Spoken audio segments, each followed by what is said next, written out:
إن الحمد لله نحمده ونستعينه ونستغفره ونؤمن به ونتوكل عليه ونعوذ بالله من شرور أنفسنا ومن سيئات أعمالنا من يهده الله فلا مضل له ومن يضلل فلا هادي له وأشهد أن لا إله إلا الله وحده لا شريك له وأشهد أن محمدًا عبده ورسوله أما بعد فإن خير الحديث كتاب الله وخير الهدي هدي محمد صلى الله عليه وسلم وشر الأمور محدثاتها وكل محدثة بدعة وكل بدعة ضلالة وكل ضلالة في النار فأعوذ بالله السميع العليم من الشيطان الرجيم يا أيها الذين آمنوا اتقوا الله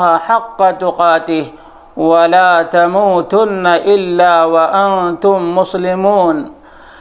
برادران اسلام، دینی اور ملی بھائیوں، دوستوں اور ساتھیوں، اللہ تبارک و تعالی ہم سب کو اپنی حفاظت میں رکھے اور اللہ رب العالمین ہم سب کو قدم قدم پر اپنی نصرت اور تائید سے نوازے۔ ابھی کی بات ہے، میں خطبے کا ترجمہ کر کے آ رہا تھا اور راستے میں فل اسپیڈ سے ہائلوکس کا ڈرائیور پیچھے سے ایسا مارا ہے کہ بس اللہ رب العالمین ہی نے محفوظ رکھا، ورنہ میں آپ لوگوں کے پاس آ بھی نہیں سکتا تھا۔ میں نے بہت کوشش کی ہے کہ اس کی تصویر لے لوں، لیکن غبار ربیہ کے راستے میں اس قدر زیادہ تھا، اور وہ جیسے ہی دیکھا کہ تصویر لے رہا ہوں ویسے ہی فل اسپیڈ سے صحرا میں بھاگ کر چلا گیا۔ تو اللہ رب العالمین اپنے حفظ و امان میں رکھے، یاد رکھیے گا، بس اللہ ہی حفاظت کرنے والا ہے، ورنہ موت کے منہ سے تو کوئی نہیں بچا سکتا تھا۔ اس لیے کہ 150 کی اسپیڈ سے 200 کی اسپیڈ سے کوئی گاڑی کو مارے، ہم خود 115 120 کی اسپیڈ سے تھے، تو وہ کتنی اسپیڈ سے تھا، اور پھر اس کے بعد اس کی گاڑی ناچنے لگی ہے صحرا میں۔ لیکن الحمدللہ علی کل حال، بہرحال عزیز دوستوں اور ساتھیوں، اللہ تبارک و تعالی ہم سب کو دین کی سمجھ عطا فرمائے، توحید کی سمجھ عطا فرمائے، اور عقیدہ سلیمہ پر اللہ رب العالمین ہم سب کا خاتمہ بالخیر فرمائے۔ یہ رجب کا مہینہ ہے۔ رجب کے شروع ہی میں بہت سی بدعات، خرافات ایجاد کر لی گئی ہیں۔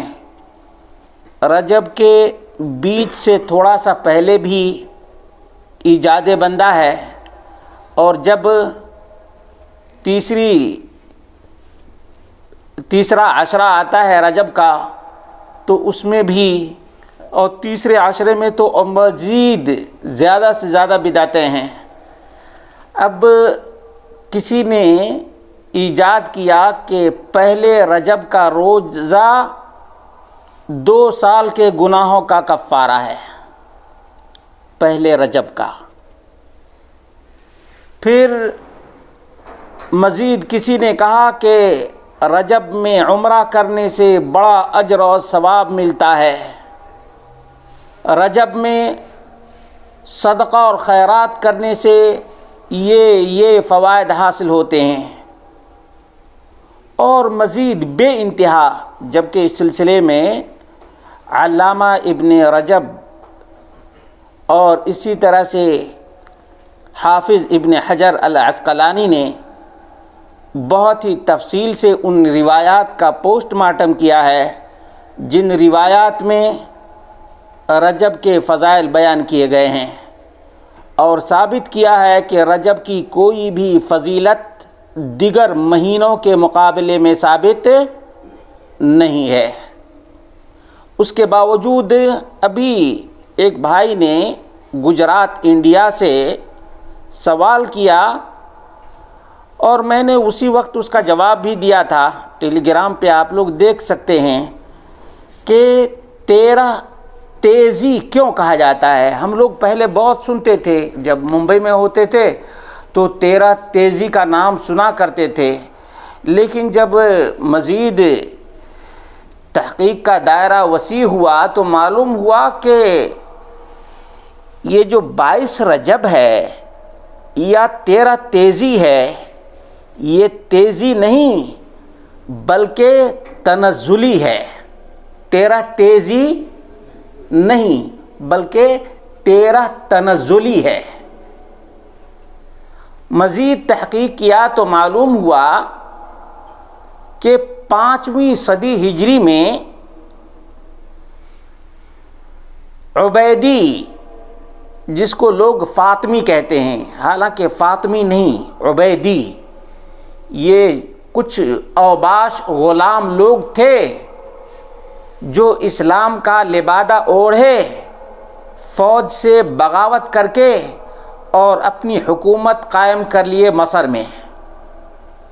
یہی وہ لوگ ہیں جو اس 13 رجب کو اہمیت دیتے ہیں۔ یہ تاریخی واقعہ یاد رکھے گا۔ عبیدی بادشاہ نے، اور معلومات کے لیے بریکٹ میں یہ رکھ لیجئے کہ یہ فاطمی، عبیدی فاطمی نے 6 میلادوں کو ایجاد کیا۔ کتنے؟ 6 میلاد کو۔ ہم لوگ تو جھگڑتے ہیں صرف ایک میلاد کے بارے میں، میلاد النبی درست ہے یا نہیں، ہے نا؟ لیکن مسئلہ اتنے ہی پر نہیں رک جاتا ہے، بلکہ مسئلہ اس سے کہیں زیادہ خطرناک اور گمبھیر ہے۔ اگر میں عبیدیوں کی کچھ جھلکیاں آپ کے سامنے رکھوں تو آپ ہٹلر کو بھی بھول جائیں گے۔ کس کو؟ ہٹلر سب سے زیادہ مشہور ہے نا، سفاک تھا، جلاد تھا، ہے نا؟ عبیدی کا تذکرہ کسی نے کیا ہے؟ نہیں کیا ہے نا۔ اہل سنت کے جو سرکردہ علماء ہوا کرتے تھے ان کو پہلے پھانسی پر وہ لٹکاتا تھا۔ کیا کرتا تھا؟ پھانسی پہ لٹکاتا۔ اس کے بعد جس طرح سے بکرے اور گائے کے چمڑے کو ادھیڑتے ہیں، لیکن فرق ہے، بکرے کو ذبح کر دیتے ہیں، اس کے بعد کھال نکالتے ہیں۔ یہ عبیدی بادشاہ زندہ اہل سنت کے سرکردہ نامور ترین علماء کے ساتھ ایسا سلوک کیا کرتا تھا کہ سولی پہ لٹکاتا اور زندہ عالم دین کی چمڑی کو نکالتا تھا، اور لوگ سرعام اس چیز کو دیکھتے تھے۔ اب جو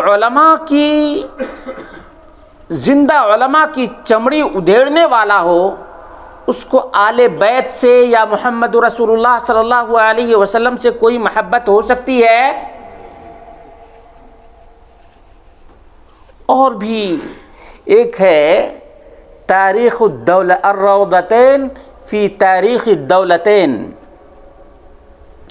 اس کتاب کو آپ پڑھیں گے تو آنسو کو کنٹرول نہیں کر سکیں گے۔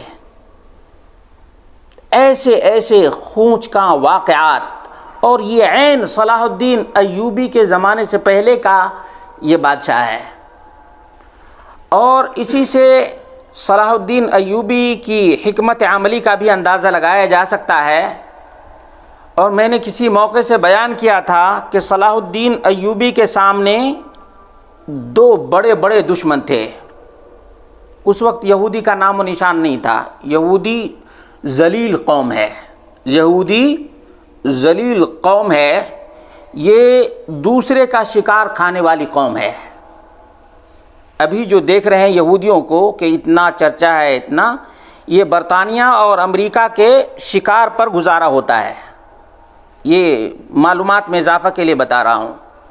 اسی طرح سے اس وقت بھی صلاح الدین ایوبی کے زمانے میں بھی یہودیوں کا کچھ رول نہیں تھا، دسیسہ کاری تھی، چاپلوسی تھی اور چمچا گیری تھی، چمچا گیری کرتے تھے۔ صلاح الدین ایوبی کے سامنے سب سے بڑا جو میٹر تھا وہ صلیبی جنگ کا تھا اور روافض کے ساتھ چپقلش کا تھا۔ آپ کو معلوم ہے صلاح الدین ایوبی اور ہر سنی کو یہ بات سمجھنی چاہیے کہ جہاں پر کوئی بدترین کافر ہو اور اس کے مقابلے میں کوئی رافضی کافر ہو تو بدترین کافر کو چھوڑ دینا چاہیے، اس رافضی کافر کا خاتمہ پہلے کرنا چاہیے۔ صلاح الدین ایوبی رحمہ اللہ نے یہی کام کیا کہ سب سے پہلے اسی عبیدی کا خاتمہ کیا ہے۔ سب سے پہلے کس کا؟ آج جو سنی لوگ عبیدی کی سنت ادا کر رہے ہیں ان کو اپنی تاریخ کا بھی پتہ نہیں ہے۔ یہ تشیع زدہ لوگ ہیں۔ کون لوگ ہیں؟ تشیع زدہ لوگ ہیں، شیعیت سے رافضیت سے متاثر لوگ ہیں۔ ان کو اپنی تاریخ کا ذرہ برابر پتہ نہیں ہے۔ دھوکہ، فریب خوردہ ان کو کہا جاتا ہے اردو زبان میں۔ فریب خوردہ ہیں، مخدوع، سنیوں کو دھوکہ دیا گیا ہے۔ سنی لوگ آنکھیں بند کر کے بھیڑ چال چلتے ہیں۔ محبت کے نام پر ان کو ٹھگا جاتا ہے، ان کو دھوکہ دیا جاتا ہے۔ کبھی محبت رسول کے نام پر ان کو دھوکہ دے کر میلاد منوایا جاتا ہے، اور کبھی دھوکہ دے کر تیرہ تیزی منائی جاتی ہے۔ تیرہ تیزی کیا ہے آپ سمجھ لیجئے۔ میلاد النبی کے سلسلے میں میں کچھ نہیں ذکر کروں گا، اس لیے کہ بارہا اس کا ذکر میں الحمدللہ حوالہ جات کے ساتھ بیان کر چکا ہوں۔ سر دست جو بیان کرنا ہے وہ تیرہ تیزی ہے۔ تیرہ تیزی اس لیے کہتے ہیں یہ شیعہ رافضی لوگ، اور سنی بھی اس کو منا رہے ہیں۔ ہمارے ہاں تو اب تمیز کرنا بھی مشکل ہو گیا ہے، کیونکہ جو لوگ اسلامی اقامت دین کے دعوے دار ہیں وہ سب سے زیادہ ان کے طرفدار ہیں۔ ان کے طرفدار اقامت دین کے دعوے دار ہیں۔ اقامت دین کے دعوے دار بھی ان کی ہاں میں ہاں ملاتے ہیں، ہاں میں ہاں ملاتے ہیں، کیونکہ کسی سے کوئی مطلب نہیں۔ توحید کو مانتا ہے تو ٹھیک ہے، نہیں مانتا ہے تو بھی ٹھیک ہے۔ سنت کو مانتا ہے تو ٹھیک ہے، نہیں مانتا ہے تو بھی ٹھیک ہے۔ پہلے کرسی مل جانی چاہیے، پہلے کرسی مل جائے تو ہم سب کچھ ٹھیک کر لیں گے۔ بھائی جس کی بنیاد ہی خراب اور دمار پر رکھی گئی ہو، اس کے شاخ اور اس کے فروع کیسے درست ہو سکتے ہیں؟ ہو سکتے ہیں؟ نہیں، بلکہ وہ تو جڑ کھوکھلی کریں گے۔ جس طرح سے عباسی سلطنت کا حال ہوا اور جس طرح سے دیگر حکومتوں کا حال ہوا، ہندوستان کی تاریخ پڑھیں گے تو وہاں بھی جڑوں کو کھوکھلی کرنے والے یہی وہ لوگ تھے جو تمام کو ملا کر رکھنے والے تھے۔ ان کو توحید سے کوئی مطلب نہیں، توحید سے، عقیدہ سے کوئی مطلب نہیں ہے۔ عقیدہ کی بات کرو تو یہ تفریق ہے، اتحاد کے خلاف ہے، اتفاق کے خلاف ہے۔ اس زمانے میں واقعتاً سنت مصطفیٰ صلی اللہ علیہ وسلم سے محبت کرنے والے کے اوپر بڑی ذمہ داری ہے، بڑی ذمہ داری ہے۔ میں تو کہتا ہوں کہ ایک سنت کا تابع دار رات دن 24 گھنٹے نہیں، اگر ان گھنٹوں میں اضافہ بھی ہو جائے اور رات دن کوشش کرتا رہے، تب بھی وہ اللہ رب العالمین کے یہاں یہ نہیں کہہ سکتا کہ اللہ میں نے تیرا حق ادا کر دیا، تیری توحید کا حق ادا کر دیا، تیرے نبی صلی اللہ علیہ وسلم کی محبت کا حق ادا کر دیا، نہیں کہہ سکتا ہے۔ کیونکہ چاروں طرف، اب دیکھ لیجئے آپ کسی گاؤں میں ایسے افراد ملتے ہیں، 3 4 5 افراد جن کا جینا تک دوبھر کر دیا گیا ہے۔ کیوں؟ سنت مصطفیٰ صلی اللہ علیہ وسلم سے محبت کی وجہ سے۔ وَمَا نَقَمُوا مِنْهُمْ إِلَّا أَن يُؤْمِنُوا بِاللَّهِ۔ انتقام کس بات کا لیتے ہیں پتہ ہے؟ مسجدوں کو کیوں ڈھاتے ہیں پتہ ہے؟ سبب ایک ہے، ایمان باللہ۔ یہ زمانے قدیم سے چلا آ رہا ہے۔ وَمَا نَقَمُوا مِنْهُمْ إِلَّا أَن يُؤْمِنُوا بِاللَّهِ۔ ہم بابے کو نہیں مانتے، ہم خواجے کو نہیں مانتے، ہم غوثیت کے تابع دار نہیں، ہم رب کائنات کے وفادار ہیں۔ ہمارا جرم، ہمارا قصور اور ہماری غلطی یہی ہے۔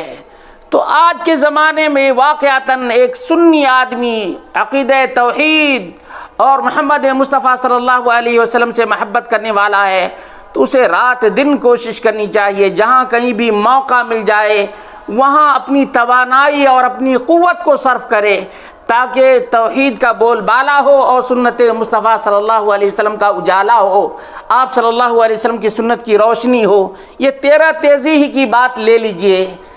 اب دیکھ لیجئے کہ یہ ہمارے بر صغیر میں 2% لوگ ہیں جن کو رافضی شیعہ کہا جاتا ہے۔ کتنے پرسنٹ ہیں؟ ان کے عقائد کو ماننے والے کتنے پرسنٹ ہیں؟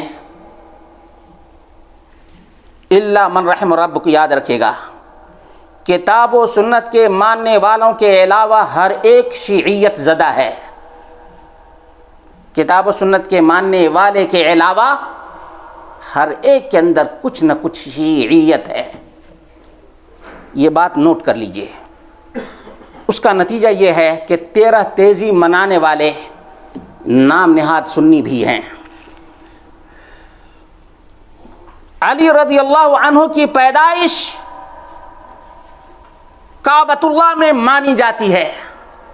میں 13 تیزی منانے والوں سے پوچھتا ہوں، اور 13 تیزی میں تو بہت کچھ اضافہ کیا گیا ہے۔ گجرات سے جو بھائی نے سوال کیا تھا اس نے یہ کہا کہ ڈھول باجے کے ساتھ یہ 13 تیزی منائی جا رہی ہے، ڈھول باجے کے ساتھ۔ اور ڈھول باجے تو ہم جشن عید میلاد النبی کے موقع پر بھی دیکھتے ہیں کہ کس طرح سے کرتے ہیں۔ اس 13 تیزی کے موقع پر بھی یہ ڈھول باجے کے ساتھ 13 تیزی منا رہے ہیں، منا چکے۔ اصل اس کا موجد عبیدی مصری بادشاہ ہے، اسی نے میلاد النبی، میلاد علی، میلاد فاطمہ، میلاد حسن، میلاد حسین اور میلاد امام حاضر، 6 میلادوں کو اسی نے ایجاد کیا تھا۔ 6 میلادوں کا موجد وہی خبیث ترین، کتاب و سنت کا دشمن، قرآن کا باغی، نبی اکرم صلی اللہ علیہ وسلم کا غدار ہے۔ آج بہت سے نام نہاد مسلمان حقائق کو جاننے کے بجائے ان ملحدین کی تقلید کر رہے ہیں، نقالی کر رہے ہیں اور لوگوں کو دھوکہ دیتے ہیں، کیونکہ خود ہی دھوکہ کھائے ہوئے ہیں، فریب خوردہ خود ہیں، تو دوسروں کو بھی دھوکہ دیتے ہیں کہ یہ نبی کی محبت میں ہم کر رہے ہیں، یہ علی کی محبت میں ہم کر رہے ہیں۔ اور کیا علی سے محبت ایمان نہیں؟ یقیناً ایمان ہے، لیکن ایمان کا تقاضا یہ ہے کہ ہم اتباع مصطفیٰ کریں۔ کیا کریں؟ اتباع مصطفیٰ کا تقاضا ہے۔ اللہ کے رسول صلی اللہ علیہ وسلم کے ایک صحابی ہیں عبداللہ بن عمر رضی اللہ عنہما، انہوں نے محبت کا سلیقہ اور طریقہ سکھایا۔ جب ان سے پوچھا گیا کہ حج تمتع کرنا کیسا ہے، عبداللہ بن عمر نے کہا بہت ہی اچھا ہے، حج تمتع کرو۔ سائل نے کہا آپ تو اجازت دیتے ہیں، لیکن آپ کے والد امیر المومنین خلیفۃ المسلمین حج تمتع سے منع کرتے ہیں، تو ہم آپ کی بات مانیں یا امیر المومنین خلیفۃ المسلمین کی بات مانیں؟ معلوم ہے سچے محب مصطفیٰ نے کیا جواب دیا تھا؟ امر ابی یتبع ام امر رسول اللہ صلی اللہ علیہ وسلم؟ اللہ کے رسول صلی اللہ علیہ وسلم کی بات مانی جائے گی یا میرے باپ امیر المومنین خلیفۃ المسلمین عمر بن الخطاب کی بات مانی جائے گی؟ خاموش۔ ایسا جواب تھا کہ آگے سائل کچھ بول نہ سکا۔ میرے بھائیوں، آج ہمارے اندر اگر یہ سلیقہ پیدا ہو جائے تو ہم پوچھیں گے، کہیں گے کہ بتاؤ محمد رسول اللہ صلی اللہ علیہ وسلم نے تیرا تیزی منائی؟ جواب آئے گا نہیں۔ تو ہمارا سوال دوسرا ہوگا کہ اللہ کے رسول صلی اللہ علیہ وسلم دین کے زیادہ جانکار تھے یا عبیدی فاطمی دین کا زیادہ جانکار تھا؟ جواب دو۔ اللہ کے رسول صلی اللہ علیہ وسلم کیا علی رضی اللہ عنہ سے محبت نہیں کرتے تھے؟ جواب ہے کہ بالکل محبت کیا کرتے تھے، لیکن اللہ کے رسول صلی اللہ علیہ وسلم نے تیزی منائی نہیں۔ تو کیا یہ عبیدی، یہ جلاد علی رضی اللہ عنہ سے، محمد مصطفیٰ صلی اللہ علیہ وسلم سے بھی زیادہ محبت کرنے والا تھا؟ جواب آئے گا کہ نہیں، یہ سفاک، یہ جلاد، یہ ظالم، یہ بد کردار نہ علی سے محبت کرتا تھا نہ نبی سے محبت کرتا تھا، یہ تو خواہشات کا پجاری تھا، خواہشات کا پجاری تھا۔ اس نے دین اسلام کی بے کنی کے لیے، دین اسلام کو مٹانے کے لیے، تکمیل دین پر انگشت نمائی کرنے کے لیے ان بدعات اور خرافات کو ایجاد کیا۔ اور افسوس کی بات تو یہ ہے کہ جس قوم کو کہا گیا تھا اطیعوا اللہ و اطیعوا الرسول، اللہ کی اطاعت کرو، رسول اللہ کی اطاعت کرو، آج یہ قوم جو اپنے آپ کو مسلمان کہتی ہے اتباع اور پیروی اغیار اور کفار کی کرتی ہے۔ اللہ رب العالمین اس قوم کو ہدایت نصیب فرمائے۔ وضع میں تم ہو نصارا تو تمدن میں ہنود، یہ مسلمان ہیں جنہیں دیکھ کے شرمائے یہود۔ یہودی یہ اپنے نبی کے تئیں وفادار، لیکن یہ نام نہاد مسلمان اپنے نبی کا نام لیتا ہے، اٹھتے بیٹھتے نبی کے نام پر انگوٹھا چومتا ہے، لیکن جب اس سے دلیل پوچھی جائے تو دائیں جھانکتا ہے، بائیں جھانکتا ہے، ادھر دیکھتا ہے، ادھر دیکھتا ہے، اس کو نبی کی سنت نظر نہیں آتی۔ گویا اللہ کے رسول صلی اللہ علیہ وسلم پہ یہ سراسر الزام کہ اللہ کے رسول صلی اللہ علیہ وسلم نے اللہ رب العالمین کے پیغام کو کما حقہ نہیں پہنچایا ہے اور دین مکمل نہیں ہوا ہے۔ تکمیل کے لیے کون آیا؟ سفاک بادشاہ آیا۔ کون آیا؟ جلاد بادشاہ آیا، جس نے دین میں یہ تیرہ تیزی کو ایجاد کیا، میلاد النبی کو ایجاد کیا اور میلاد فاطمہ کو ایجاد کیا۔ مسلمانوں، عقل و خرد سے کام لو، عقل و خرد سے کام لو۔ کہاں تمہاری وہ عقل چلی گئی جو مسلمان ہونے کے بعد پوچھتے تھے کہ کیا یہ اللہ کے رسول صلی اللہ علیہ وسلم سے ثابت ہے یا نہیں ہے؟ اگر ثابت ہے تو کریں گے، اگر محمد اکرم صلی اللہ علیہ وسلم سے ثابت نہیں ہے تو ہم کبھی بھی نہیں کریں گے۔ سعید بن المسیب رحمہ اللہ کا ایک واقعہ بیان کر دیتا ہوں۔ ایک آدمی کو سعید بن مسیب رحمہ اللہ نے، یہ تابعی ہیں، کبار تابعین میں سے ہیں، ایک آدمی کو دیکھا فجر کی نماز پڑھ چکا ہے، فجر کی سنت ادا کر چکا ہے اور مزید سنتیں پڑھنے لگا۔ کیا کرنے لگا؟ فجر کی 2 رکعت سنت ہے، وہ 2 رکعت سنت پڑھ لینے کے بعد مزید سنتیں پڑھنے لگا۔ تو سعید بن المسیب نے دیکھا پھر رہا نہیں گیا، انہوں نے کہا مت پڑھو، یہ سنتیں مت پڑھو۔ وہ آدمی ذرا ڈھیٹ تھا، تابعین کے بعد تبع تابعین کا درجہ آتا ہے، تبع تابعین میں سے تھا۔ اس نے کہا هل يعذبني اللہ علی الصلاۃ، کیا اللہ رب العالمین نماز پڑھنے کی وجہ سے مجھ کو عذاب دے گا؟ بڑا آج بھی کیا کہتے ہیں، غلط کیا ہے، منع کہاں ہے؟ کہتے ہیں نا کسی بھی بدعت کو آپ روکنے جائیں تو آپ کے سامنے دو چیز آئے گی، منع دکھاؤ، منع کہاں ہے؟ یہ ہے نا، منع تو قرآن میں بارہا کیا گیا ہے۔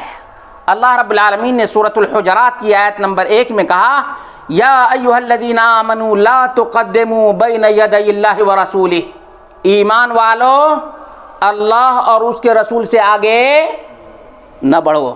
منع ہے کہ نہیں؟ نبی سے آگے بڑھنا منع ہے یا نہیں ہے؟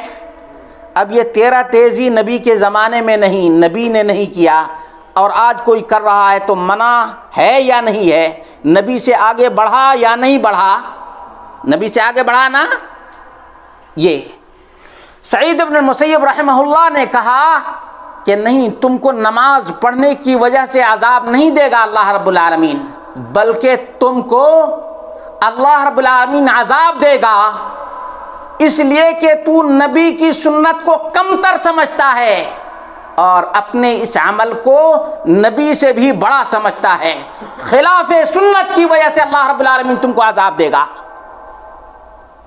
وَلَكِنْ يُعَذِّبَكَ اللَّهُ عَلَى خِلَافِ السُّنَّةِ، اللہ رب العالمین تم کو نماز کی وجہ سے نہیں عذاب دے گا بلکہ خلاف سنت کی وجہ سے عذاب دے گا۔ تو نبی سے آگے بڑھتا ہے۔ نبی اکرم صلی اللہ علیہ وسلم نے فجر کی 2 ہی سنت ادا کی ہے، کتنی؟ اور تو 2 4 10 ادا کر رہا ہے۔ دیکھا، یہ ہے فقہ، یہ سمجھ، دین کی سمجھ جس کو کہتے ہیں۔ اللہ کے رسول صلی اللہ علیہ وسلم نے اسی لیے دعا دی ہے ان لوگوں کو جو لوگ سنت کو سمجھتے ہیں۔ اللہ رب العالمین ان لوگوں کو تر و تازہ رکھے جو دین کی سمجھ رکھتے ہیں۔ دین کی سمجھ رکھنے والے کے لیے اللہ کے رسول صلی اللہ علیہ وسلم کی دعا۔ اور بدعتی لوگ کبھی بھی اس طرف توجہ نہیں دیں گے، کیونکہ بدعتی کا کام نت نئے بدعات کو ایجاد کرنا ہے، خرافات کو دین میں ایڈ کرنا ہے، اضافہ کرنا ہے۔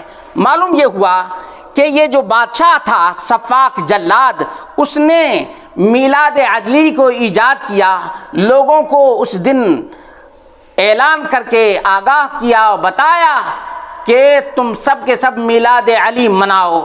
یہ اس وقت تک چلتا رہا جب تک صلاح الدین ایوبی رحمہ اللہ نے اس دولت عبیدیہ کا خاتمہ نہ کیا۔ دولت عبیدیہ کا خاتمہ تو ہو چکا صلاح الدین ایوبی کے ذریعے سے، لیکن تصوف زدہ لوگوں نے، تصوف کی بات آئی تو یاد رکھیے، تصوف کا موجد، تصوف کا ایجاد کرنے والا عبدک ہے جو کوفہ کا رہنے والا تھا، اور کہا جاتا ہے کہ یہ زندیق قسم کا رافضی شیعہ تھا۔ عبدک یہ کون تھا؟ زندیق قسم کا، اس کو دین سے، چاہے شیعہ دین ہو یا کوئی دین ہو، اس سے کوئی مطلب نہیں تھا، اس کا کام ہی تھا بگاڑ پیدا کرنا۔ عبدک اس تصوف کا، صوفیت کا موجد، ایجاد کرنے والا، اختراع کرنے والا عبدک ہے جو کوفہ کا رہنے والا تھا۔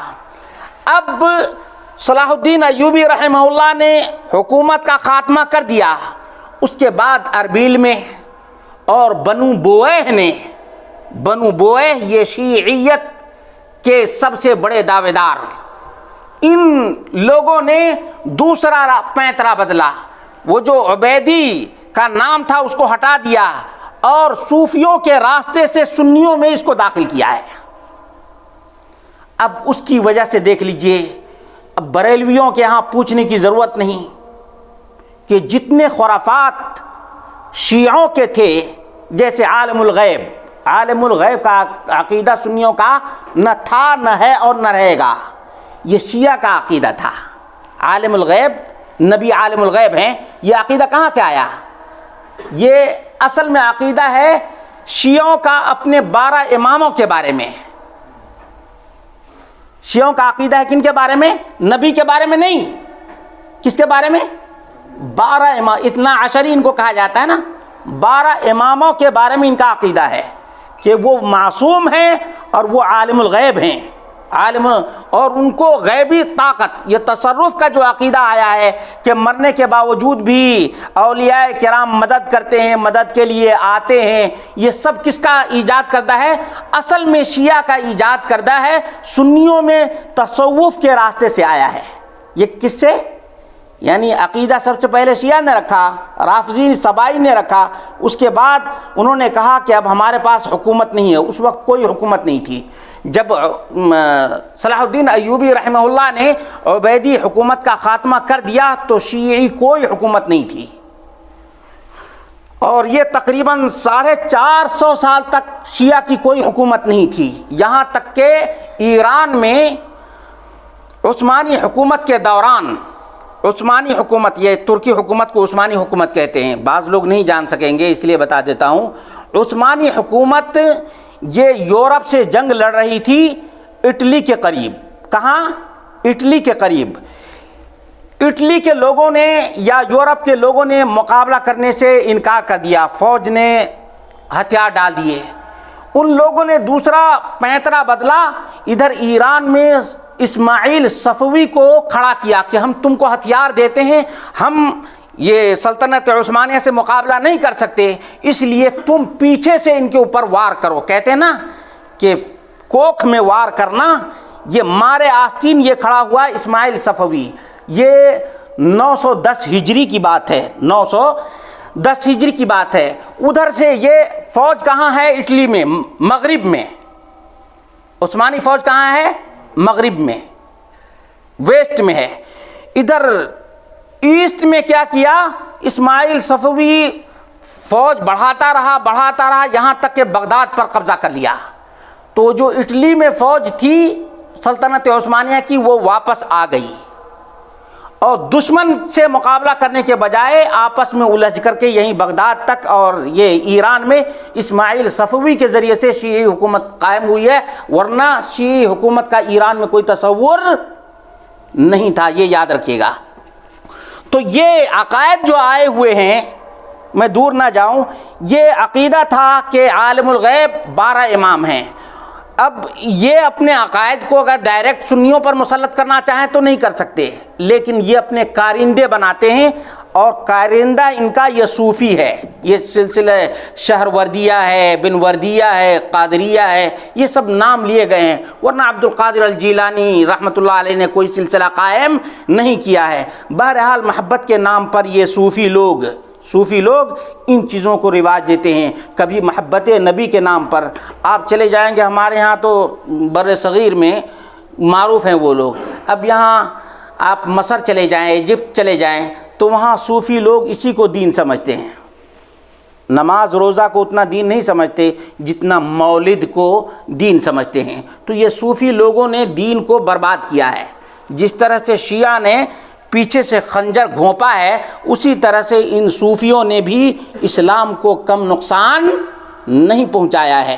اب جو ہمارے ہاں یہ عقائد آئے، چاہے یہ میلاد النبی والی بات آئی یا 13 تیزی کی بات آئی، یہ نبی کے علم غیب کے بارے میں بات آئی، یا نبی کا سایہ نہیں تھا، اس کا میں نے پورا کا پورا کلپ تیار کیا ہے کہ کیسے یہ نبی اکرم صلی اللہ علیہ وسلم کے سایہ کا انکار کیا گیا، کہاں سے یہ آیا، اور یہ جو تصرف کا عقیدہ ہے کہ مرنے کے بعد بھی مدد کرنے کے لیے آتے ہیں، یہ دراصل کہتے ہیں کہ امام جو ہمارے غائب ہیں وہ غیبت کبریٰ کے باوجود بھی ہماری مدد کرنے کے لیے آتے ہیں۔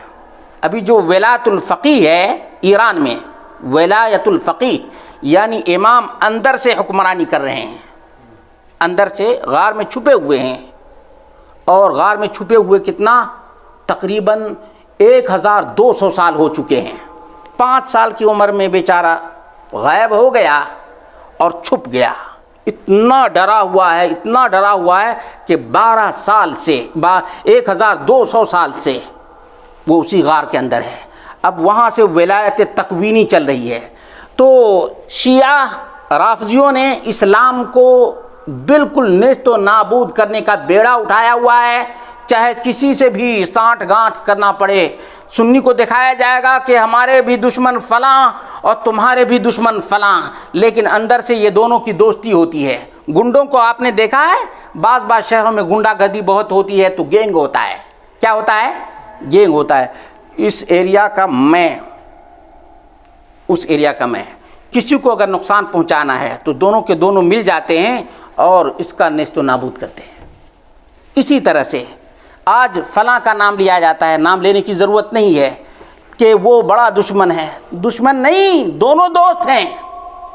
اس لیے کہ علامہ احسان الہی ظہیر نے بہت پہلے کہا تھا الشیعۃ ربیبۃ الیہود، الشیعۃ ربیبۃ الیہود. شیعہ یہودی کا پلا ہوا بچہ ہے، پلہ ہے. کیا ہے؟ یہودی کا پلا ہوا ہے. تو اس لیے یہ ہمیشہ اسلام کو مٹانے کی کوشش کرتا ہے، سنت کو مٹانے کی کوشش کرتا ہے. اس لیے سنت کی کوئی ویلو نہیں شیعہ رافضی کے ہاں. قرآن کی جب کوئی ویلو نہیں تو اب باقی کیا رہ گیا ہے؟ کچھ باقی رہ گیا؟ بھائی اساس اور بنیاد مومن کے لیے کیا ہے؟ قرآن. ان ھذا القرآن یہدی للتی ہی اقوم. قرآن ہے اساس، اور قرآن کا بیان تبیان محمد رسول اللہ کا فرمان ہے. جب قرآن سے کوئی واسطہ نہیں، نبی اکرم صلی اللہ علیہ وسلم کے بیان سے کوئی واسطہ نہیں، تو اس کے پاس کوئی دین ہے نہیں، خرافات ہے. تیرہ تیزی اسی ضمن میں ہے. اب آئیے مسلمانوں، تیرہ تیزی سے توبہ کرو. جہاں تک آواز پہنچ رہی ہے اللہ کے بندو دین مصطفیٰ کو کامل سمجھو. اور جس دن تمہارا عقیدہ ہو جائے گا کہ دین مصطفیٰ کامل ہے، الیوم اکملت لکم دینکم واتممت علیکم نعمتی ورضیت لکم الاسلام دینا، یہ اللہ رب العالمین کا پرفیکٹ کلام ہے. اس دن تم ان تمام بدعات کو لات کے نیچے روز ڈالو گے. یاد رکھو تم. اب 22 رجب کی بات آ رہی ہے. 22 رجب ہم ویسے سمجھتے ہیں کہ 1906 میں 22 رجب کیا ہے؟ 1906 میں ہندوستان کے شہر رامپور میں ایک عورت نے اس کو ایجاد کیا ہے. عام جو تاریخ کی کتابیں پڑھیں گے کہ رجب کے کنڈے کی حقیقت کیا ہے تو آپ کو یہی تاریخ ملے گی. دراصل یہ تاریخ نہیں ہے، یہ 4 صدی ہجری میں یاد رکھیے گا، یعنی 1000 سال پہلے کی بات لے لیجئے. 4 صدی ہجری میں شیعہ رافضی نے حضرت معاویہ رضی اللہ عنہ کی وفات کے وقت کہا تھا کہ یہ مومنین، یہ رافضی اپنے آپ کو پکے مومن کہتے ہیں، یہ مسلمان نہیں کہتے، یہ مومن کہتے ہیں. اور عام سنیوں کو کیا کہتے ہیں؟ عامہ. یہ ان کی اصطلاحات خاصہ ہیں. تو معاویہ رضی اللہ عنہ کی وفات 22 رجب کو ہے. اب یہ مردود کہتا ہے کہ تمام مومنوں کے لیے خوشی اور مسرت اور شادمانی اور جشن کا موقع ہے، اور تمام سنیوں کے لیے یہ ذلت اور رسوائی کا موقع ہے 22 رجب. کیونکہ معاویہ رضی اللہ عنہ کے بارے میں بہت ہی غلط الفاظ استعمال کیا ہے. ہلاک ہوا تو برباد ہوا، نہ جانے کیا کیا الفاظ استعمال کیا ہے. اب 22 رجب کو یہ لوگ کنڈے کی نیاز دیتے ہیں، گھروں میں خوشیاں ہوتی ہیں، مسرتیں بانٹی جاتی ہیں، اور پھر اس کے لیے جو لوازمات ہیں، پوڑیوں کا انتظام ہوتا ہے، حلوے کا انتظام ہوتا ہے، مٹی کے برتن کا انتظام ہوتا ہے. یہ تمام کے تمام خرافات یہ صرف چھپانے کے لیے کہ یہ معاویہ رضی اللہ عنہ سے دشمنی کی بنیاد پر نہیں کر رہے ہیں، بلکہ یہ اس لیے کر رہے ہیں کہ جعفر صادق نے یہ بات کہی تھی کہ جو میرے نام کی نیاز دے گا اس کے گھر میں خیر و برکت آئے گی، فقر و فاقہ ختم ہو جائے گا، خوشحالی آ جائے گی. یہ ڈھونگ ڈھکوسلا ہے. کیا ہے؟ ڈھونگ دھتورا ہے. اس کی کوئی حقیقت نہیں. اصل میں جو جرم چھپا رکھا ہے شیعہ رافضیوں نے وہ یہ ہے کہ معاویہ رضی اللہ عنہ کی موت 22 رجب کو ہوئی تھی سن 60 ہجری میں، سن 60 ہجری اور 22 رجب کو. اس لیے یہ خوشیاں مناتے ہیں اور جشن مناتے ہیں، یہ کنڈے کی نیاز دیتے ہیں. کنڈے کی نیاز ہو یا نیاز حسین ہو. پاکستان سے ایک سوال یہ آیا کہ کسی سنی کے لیے جائز ہے کہ نیاز حسین منائے؟ ظاہر سی بات ہے، وما انفقتم من نفقۃ او نذرتم من نذر فإن اللہ یعلمہ، نظر و نیاز یہ رب کائنات کا حق ہے۔ کس کا حق ہے؟ اور مومن اس بات کا اقرار و اعتراف کرتا ہے، التحیات للہ والصلوات والطیبات، اللہ رب کائنات ہی کے لیے ہماری جسمانی عبادت ہے، ہماری لسانی عبادت ہے، ہماری مالی عبادت ہے، ہمارے اعضاء سے جو کام انجام دیے جاتے ہیں تمام کی تمام عبادتیں کس کے لیے؟ رب کائنات کے لیے۔ تو کیا ایسا عقیدہ رکھنے والا کہ ہماری مالی عبادت ہو، جسمانی عبادت ہو یا قلبی عبادت ہو، یہ تمام کی تمام عبادتیں کس کے لیے؟ اللہ رب العالمین کے لیے، وہ نیاز کبھی حسین کے نام پر دے سکتا ہے؟ نہیں، کبھی نہیں دے سکتا۔ جس کا عقیدہ یہ ہو کہ علی مشکل کشا، علی حاجت روا، وہی یہ نیازیں کبھی حسین کے نام پر، کبھی علی کے نام پر، اور کبھی اس بابے کے نام پر، کبھی اس بابے کے نام پر، یہ تمام کی تمام خرافاتیں ہیں میرے بھائیوں۔ میرے بھائیوں اس بات کو یاد رکھو کہ ہمارے یہاں جو بد اعتقادی آئی ہے یا تو صوفیوں کی وجہ سے آئی ہے، صوفیوں کے راستے سے آئی ہے، یا روافض شیعہ سبائی کے راستے سے آئی ہے۔ یہی دونوں راستے ہیں، اور یہ دونوں راستے اسلام کو بدنام کرنے کے لیے ہیں، چاہے کوئی اعتراف کرے، اقرار کرے یا نہ کرے، لیکن یہ دو راستے ہیں۔ یہ دونوں کیسے ہیں؟ نقب زنی کے راستے ہیں۔ اسلام پر نقب زنی ان دو راستوں سے کی جاتی ہے۔ ان چیزوں کو سمجھ لیں تاکہ ان بدعات اور خرافات کا پوسٹ مارٹم کرنا، ان سے لوگوں کو بچانا آسان ہو جائے، کیونکہ اسلام اسی کا نام ہے کہ ہم جہاں کہیں بھی رہیں رب کائنات کی عبادت اور محمد مصطفیٰ صلی اللہ علیہ وسلم کی اطاعت کا ڈنکا بجائیں، لوگوں کو قرآن و سنت کی طرف بلائیں۔ اللہ رب العالمین ہی توفیق دینے والا ہے۔ میں سمجھتا ہوں کہ اس سلسلے میں بہت سے سوالات بھی ہو سکتے ہیں، اگر کسی کے دل میں کوئی شبہ ہو تو پوچھ سکتا ہے، کیونکہ یہ بہت ہی بڑا مجال ہے، بہت بڑا میدان ہے بدعات کا۔ آپ جانتے ہیں کہ کسی مہینے میں 4 بدعتیں ہیں، کسی مہینے میں 5 بدعتیں ہیں، کوئی مہینہ تو پورا کا پورا عشرہ جو ہے، جیسے محرم کا مہینہ لے لیجئے، پورا کا پورا عشرہ اولا یہ بدعات خرافات کا آماج گاہ ہے۔ اسی طرح سے دیگر مہینوں میں آپ دیکھ لیں تو بدعات کا انبار لگا ہوا ہے۔ ایسے لگتا ہے جیسے اللہ کے رسول صلی اللہ علیہ وسلم نے دین کو مکمل لوگوں کے سامنے نہیں پہنچایا ہے، اور یہ لوگ آ کر بعد میں اس دین کو مکمل کر رہے ہیں، دین کو مکمل کرتے جا رہے ہیں۔ ابھی دیکھ لیجئے کوئی کل پیدا ہوگا تو وہ بھی کوئی نئی چیز محبت کے نام پر ایجاد کرے گا، لوگ اس کو ایکسیپٹ کرنے لگیں گے۔ کیوں؟ ان کے پاس ٹیسٹون نہیں ہے، ٹیسٹون نہیں ہے۔ ابھی دھوکہ بازی بہت عام ہے نا، نیٹ کے ذریعے سے بھی بہت بڑا دھوکہ ہو رہا ہے۔ نیٹ کے ذریعے سے لوگ سرچ بھی کرتے ہیں لیکن دھوکہ بھی کھاتے ہیں۔ ابھی سونا بیچنے کے لیے پہلے ہوتا تھا، ابھی ہوتا ہوگا، کوئی آتا، انگوٹھی ہماری سونے کی ہے میرے بھائی، سونے کی ہے، ہماری مجبوری ہے، اس کی قیمت اصل میں اتنے ہزار ہے لیکن مجھے ضرورت اتنی ہی پیسے کی ہے، یعنی 200-400 کی ہے، اس لیے یہ انگوٹھی لے لو، یہ انگوٹھی لے لو، ہمیں ضرورت نہیں ہوتی تو ہم کیوں بیچتے، اتنی قیمتی انگوٹھی ہے یہ۔ تو دھوکہ دیا جاتا ہے یا نہیں؟ پیتل کو، تانبے کو سونا دکھا کر اور فریب میں مبتلا کر دیا جاتا ہے۔ کیوں؟ پتہ ہے، اگر اس کے پاس ٹیسٹون ہو، ایک پتھر ہوتا ہے، اسے ایسے ٹچ کریں گے نا یا اس پر رکھیں گے، آپ کو معلوم ہو جائے گا کہ ہاں یہ اصلی سونا ہے، گریڈ کتنا ہے، 22 گریڈ ہے یا 21 گریڈ ہے یا 18 گریڈ ہے، معلوم ہو جائے گا یا نہیں؟ اگر آپ کے پاس نہ ہو، آپ کے پاس نہ ہو تو آپ پیتل کو بھی، تانبے کو بھی سونا سمجھ کر لے لیں گے۔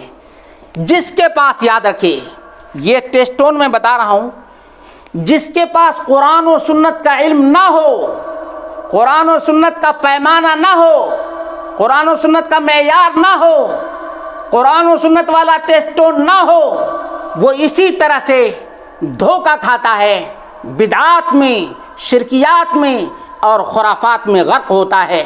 لیکن موحد کو دیکھو، متبع سنت کو دیکھو، لاکھ کوئی اپنی چال بازی دکھائے لیکن وہ ٹس سے مس نہیں ہوتا، بلکہ کہتا ہے کہ رب کے قرآن میں ہے، نہیں ہم نہیں مانتے، نبی کی سنت میں ہے، نہیں ہم اس کو بھی نہیں مانتے، صحابہ کرام نے ان چیزوں پہ عمل کیا ہے، نہیں تو ہم بھی نہیں کرتے۔ کیوں؟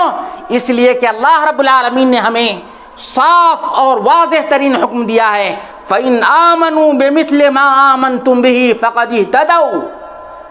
اے صحابہ، اگر بعد میں آنے والے تمہاری طرح سے ایمان لے آئیں، ہدایت پائیں، ورنہ گمراہ اور ضلالت کے شکار ہو جائیں۔ ہمارے سامنے ٹیسٹون ہے، ہمارے سامنے واضح ترین پیغام ہے۔ اللہ رب العالمین نے فرمایا وَمَن يُشَاقِقِ الرَّسُولَ مِن بَعْدِ مَا تَبَيَّنَ لَهُ الْهُدَىٰ وَيَتَّبِعْ غَيْرَ سَبِيلِ الْمُؤْمِنِينَ نُوَلِّهِ مَا تَوَلَّىٰ وَنُصْلِهِ جَهَنَّمَ وَسَاءَتْ مَصِيرًا۔ جہنم میں جانے والے کون لوگ؟ صحابہ کے دشمن، صحابہ کے مخالفین ہیں، اس لیے کہ سبیل المومنین صحابہ کا راستہ ہے۔ محمد رسول اللہ صلی اللہ علیہ وسلم کی سنت واضح کر دی گئی، اس کے باوجود کوئی اس دین میں نئی نئی بدعات کو ایڈ کرتا ہے، اضافہ کرتا ہے اور شامل کرتا ہے اور کار ثواب سمجھتا ہے۔ رب کعبہ کی قسم ہے ہم اسی بات کو دین سمجھتے ہیں جو رب کے قرآن میں ہے، جو نبی کے فرمان میں ہے، باقی سب خرافات اور خزعبلات ہیں۔ ہم ان خرافات اور خزعبلات کو نہ مانتے ہیں، نہ تسلیم کرتے ہیں اور نہ اس پر عمل کرتے ہیں۔ ہمارا یہ عقیدہ اور یہ عمل ہے۔ اللہ رب العالمین سے دعا کرتے ہیں اللہ رب العالمین ہمیں جب تک اس دنیا میں رکھے کتاب و سنت کے پیغام کو عام کرنے کی توفیق عطا فرمائے، کتاب و سنت کے بیان کے مطابق ہمیں عمل کرنے کی توفیق عطا فرمائے۔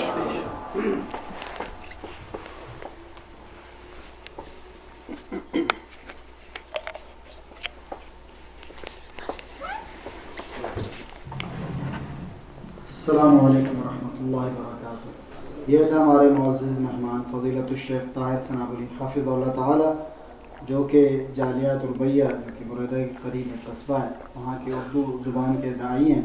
ماشاءاللہ کافی عرصے سے قصیم کے اندر دعوتی اور اصلاحی سرگرمیوں کے اندر ماشاءاللہ مصروف عمل ہے۔ اللہ تعالیٰ ہمارے شیخ کی علم میں اور عمل میں اور عمر میں برکت عطا فرمائے۔ ماشاءاللہ عقیدے کے حوالے سے شیخ صاحب کا تخصص ہے، جسے ہم کہتے ہیں اسپیشلائزیشن، تو اور سوشل میڈیا پہ بھی ہمارے فاضل شیخ کا بہت کام ہے۔ اللہ تعالیٰ اس میں برکت عطا فرمائے اور لوگوں کو زیادہ سے زیادہ مستفید ہونے کی توفیق عطا فرمائے۔ جو احباب بھی شیخ کو سننا چاہیں یوٹیوب پہ، سوشل میڈیا پہ، تو ماشاءاللہ شیخ صاحب کے سوال و جواب اور آڈیو ویڈیو بہت زیادہ جو ہے وہ کلپس موجود ہیں مختلف موضوعات پر اور مسائل پر۔ اللہ تعالیٰ شیخ کی جہود میں برکت عطا فرمائے۔ اور میرے بھائیوں، ہم ہر جمعے اعلان کرتے ہیں کہ ہمارے یہاں الحمدللہ گزشتہ 2 ماہ سے تقریباً یہ جمعے کا سلسلہ بھی شروع ہو چکا اور اسبوعی جو دروس ہے وہ بھی اللہ کی توفیق سے شروع ہو چکے ہیں۔ ماشاءاللہ جمعے میں تو ساتھیوں کی معقول تعداد ہوتی ہے، لیکن ہم دیکھ رہے ہیں کہ جو ہفتہ وار ہمارے پروگرام ہیں، جیسے سوموار کے دن، منگل اور بدھ کے دن، منگل اور بدھ کے دن جو ہے پروگرام جو ہمارے ہو رہے ہیں، ماشاءاللہ عقیدے کی کلاس ہے، ترجمہ تفسیر کی کلاس ہے، ابھی ابتدا ہے، تھوڑا سا سبق ہوا ہے۔ وہ ساتھی جن کے پاس وقت ہوتا ہے اور وہ آ سکتے ہیں تو وہ ضرور تشریف لائیں میرے بھائیوں، دین کو سیکھیں۔ جیسا کہ شیخ محترم نے بتایا کہ جس بندے کے پاس سے ٹیسٹون نہیں ہے، یہ کسوٹی نہیں ہے، قرآن و سنت کا علم نہیں ہے، صحیح منہج اور عقیدہ نہیں ہے، وہ کیسے ان چیزوں سے، خرافات سے اور بدعات سے بچ سکتا ہے؟ جب تک کہ آپ کے پاس صحیح علم نہ ہو، صحیح عقیدہ نہ ہو، کتاب و سنت کا یہ خالص علم نہ ہو، کیسے آپ بچ سکیں گے اور کیسے اپنے اہل و عیال کو اور لوگوں کو اور امت کو بچا سکیں گے؟ تو میرے بھائیو، اس معرفت کو حاصل کرنے کے لیے، اس خالص قرآن و سنت کو حاصل کرنے کے لیے ضرور تشریف لائیں۔ جن بھائیوں کے پاس ٹائم ہوتا ہے وہ وقت سے فارغ ہو جاتے ہیں۔ ماشاءاللہ ہمارے شیخ وقت دے رہے ہیں، اللہ تعالیٰ ان کو جزائے خیر دے۔ شیخ ابو محمد حافظ اللہ تعالیٰ، اللہ تعالیٰ ان کے علم میں اور عمل میں عمر میں برکت دے، اللہ تعالیٰ ان کے اوپر اپنی رحمت فرمائے۔ بڑی میں سمجھتا ہوں کہ یہ قربانی ہے کہ فی سبیل اللہ، اللہ تعالیٰ کے سے صرف اجر کی امید کرتے ہوئے بندہ اپنا وقت دے رہا ہے دین کے لیے، اور سننے کے لیے لوگ جو ہے وہ موجود نہیں ہیں اور حاضر نہیں۔ افسوس ہوتا ہے حاضرین کی تعداد دیکھ کے، بہت تھوڑے لوگ ہوتے ہیں۔ ضرور تشریف لائیے، اللہ تعالیٰ ہم سب کو نیکی کے کاموں اور دین کے معاملات کو اللہ تعالیٰ ہمیں اس میں شریک ہونے، سمجھنے، عمل کرنے اور لوگوں تک پہنچانے کی توفیق عطا فرمائے۔ وآخر دعوانا الحمدللہ رب العالمین، والسلام علیکم ورحمۃ اللہ وبرکاتہ۔